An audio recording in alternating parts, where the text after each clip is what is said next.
Hai semua.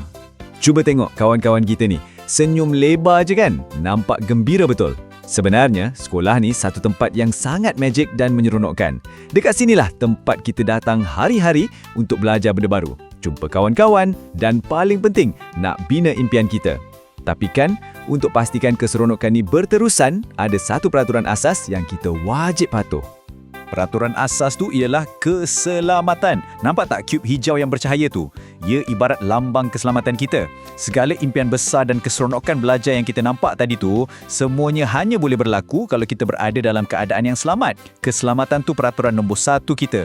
Okey, sekarang kita tengok dunia sebenar pula. Kemalangan. Kadang-kadang tu kita tak sengaja pun.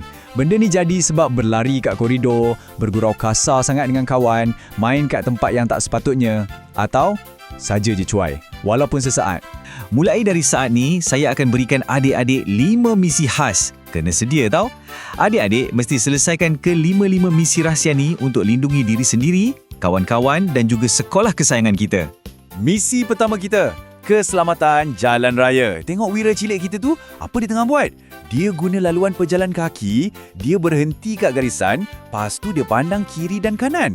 Wah, tindakan yang sangat tepat. Nanti bila adik-adik sampai kat sekolah atau masa nak balik, jangan pandai-pandai terus meluru keluar dari pagar sekolah tu. Berhenti dulu, tengok sekeliling dan guna laluan yang betul. Jalan raya ni bukan tempat nak main-main tau. Telefon boleh diganti, kasut boleh dibeli, tetapi nyawa tiada ganti. Tubuh badan kita cuma ada satu je dalam dunia ni. Tak ada jual kat mana-mana kedai. Sebab itulah keselamatan kat jalan raya tadi sangatlah berharga. Seterusnya, misi kedua. Ini misi kegemaran saya. Nampak tak tanda pangkah merah tu? Kenapa pangkah? Sebab perbuatan tolak-menolak di tangga tu tersangatlah bahaya. Boleh jatuh dan cedera teruk. Tapi tengok pula tanda right hijau yang bersinar tu. Nampak tenang dan selamat je kan? Jalan sambil berpegangan tangan.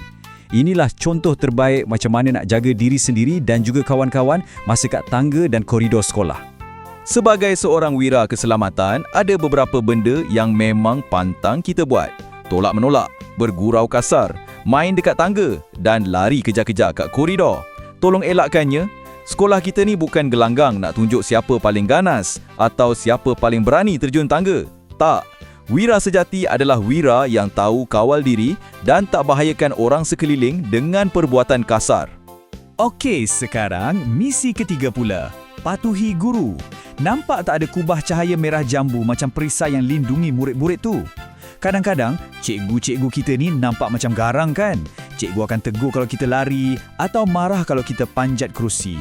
Tapi sebenarnya cikgu bukan sengaja nak marah-marah. Ketegasan cikgu tu ibarat perisai merah jambu ni lah. Ia berfungsi sebagai pelindung untuk pastikan adik-adik sentiasa selamat, tak cedera dan dapat balik rumah dengan senyuman. Jadi, sentiasalah patuh arahan cikgu ya. Sekarang, saya nak uji minda Wira adik-adik semua sikit. Bayangkan macam ni, adik-adik tengah jalan nak pergi kantin, tiba-tiba ternampak lantai basah dan licin. Atau nampak ada wayar elektrik terputus.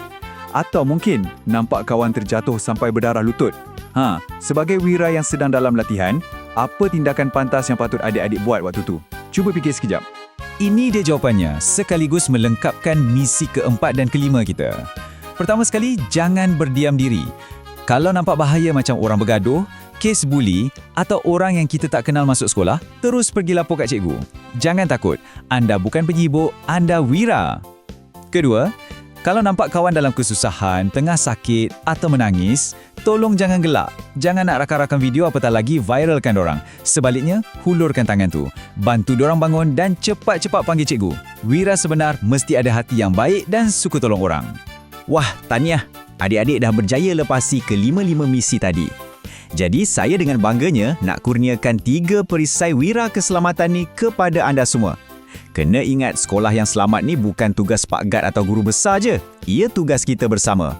Kalau setiap murid berdisiplin dan pakai 3 perisai pelindung ni setiap hari, garanti sekolah kita akan jadi tempat paling aman dan seronok sekali. Jaga diri, jaga kawan, jaga sekolah. Ingat slogan ni sampai bila-bila tau. Inilah kunci kekuatan kita. Adakah anda dah bersedia untuk jadi wira keselamatan di sekolah bermula dari hari ini? Saya sangat percaya setiap seorang daripada adik-adik dah ada ilmu wira yang cukup, berani dan ada hati yang murni nak jaga kawan-kawan. Jadi, melangkahlah ke kelas dengan bangga, pamerkan senyuman wira anda dan jadikan sekolah ni tempat yang selamat untuk capai impian semua. Terima kasih sebab sudi ikut penerangan wira kita pada hari ini. Teruskan jadi murid yang hebat. Don't forget to subscribe and share.